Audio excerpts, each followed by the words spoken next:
Hey, what up, everybody? Stevie Breach coming to you. Last night, I thought I was going to do the trifecta. I planned on making all three videos. I wanted to make a Night of Champions review. I wanted to watch the 49er game and put up my 49er feelings. And then I was going to watch Total Divas. That was the plan. The 49ers got their asses kicked by the Seahawks, and I was ready to start drinking. One thing led to another. I didn't start drinking, though. I ended up playing a few games of Madden. I wanted to beat up on the Seahawks the way the 49ers couldn't do it in real life. I wanted to do it in my video game.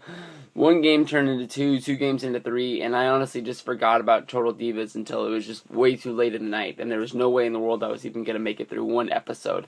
Actually, when I went to bed, I only watched probably 2 minutes tops of Family Guy before I fell asleep. But last night's episode was episode 8, the last real episode. It was followed by the Total Divas After Party, the reunion show, which I'm going to do a separate review on, probably because I haven't watched the show yet. But anyways, I did watch the wedding episode.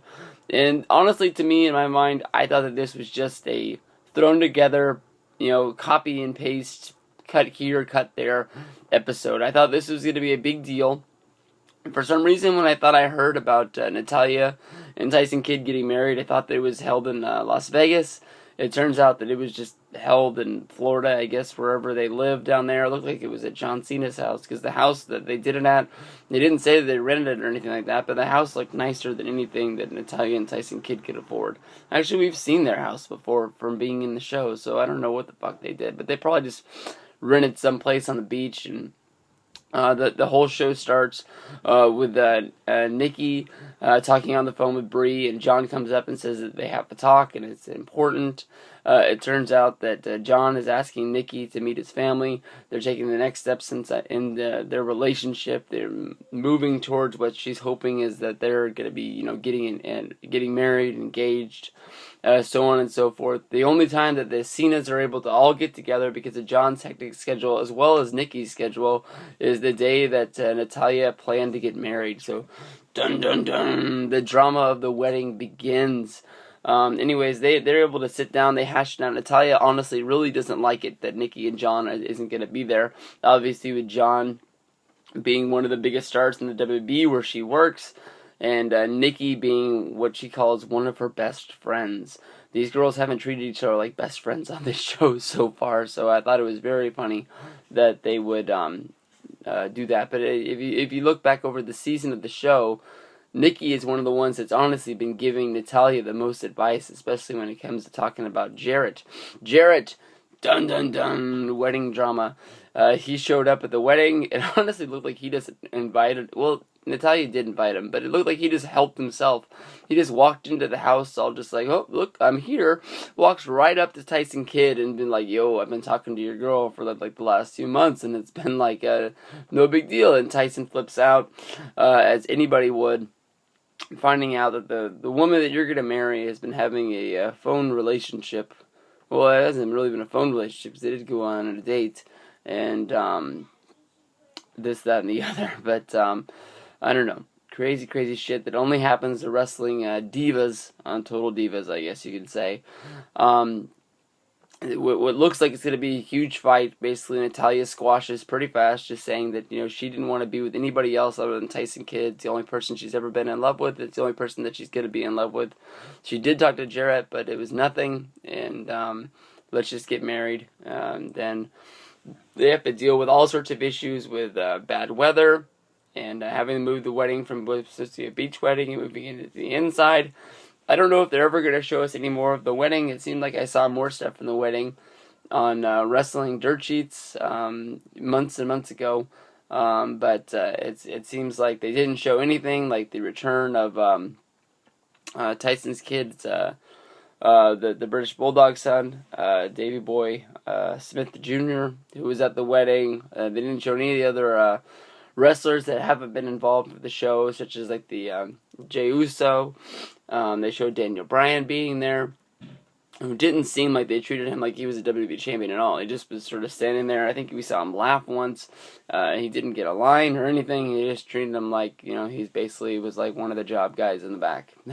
Nothing. We had the fallout breakout to the JoJo and Eva relationship. Apparently, according to this, they're not even going to be living together anymore. Just they've gone too much, and JoJo is just too brought down by Eva's success. Eva even went as far to say the only reason why she was getting her push is because she had the red hair and the big tits, which was pretty funny because when I think of Eva, I don't really think of tits, but it is what it is. That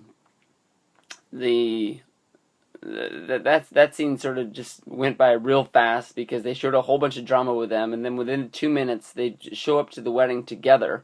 And the only thing they can do to cover it up is just have Eva Marie do like a little cut scene where she says that even though they're fighting, they're going to put their stuff behind them, and they're going to make sure that Natalya has her day and doesn't know that they're bitching and complaining at each other. But like I said, apparently when we see these guys next, they won't be living together, they won't be traveling together. It was just too much of them doing everything in the world while they were also trying to compete for a spot in WWE that they could be successful with. There's another scene where the Funkadactyls, which one was it? Arion. Arion is, oh shit, I always forget. I meant to check before I did it because I can never figure out which one's which.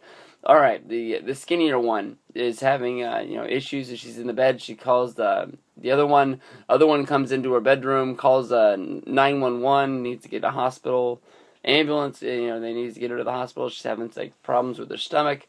She's having a real bad tummy ache, and nobody knows what's wrong with her. And basically, she calls 911 because she says she doesn't want her to die in some little town and just have her watching her in a hotel room. She needs to get to the hospital because she doesn't know how to fix it, and somebody needs to. They call the ambulance. The ambulance comes. They pick her up. They throw her in the car. The next thing you know, they're in the car, and everything's fine. They never say what was wrong with her. The only thing is that she's on the phone with Jey Uso, and he's asking what was wrong with her, and she just says that it was woman issues, and they were gonna have to get it figured out when she got home. Uso guy took it the way I would take it. It just says, oh, it's she's having a baby, and it says she ain't having no baby, but because of this, they have another cut scene where they show, like, in the past, like, this footage wasn't good enough to be put into the show, but we're going to show you a little bit of the show. Vinny is back in the scene after they break up last week. They just got back together. They said they don't want to rush anything. There's no babies. There's no marriage. There's nothing. There's just them, and they're a couple, and they need each other, and so, well, that happened. I think the best thing that she could have done for Arion is to break up and move on, because Vinny is doing nothing good except making good TV, I guess you can say. But there you go. Total Divas. I'll watch the I got Raw tonight. I'll watch that reunion show as soon as I can and get another review up on that one.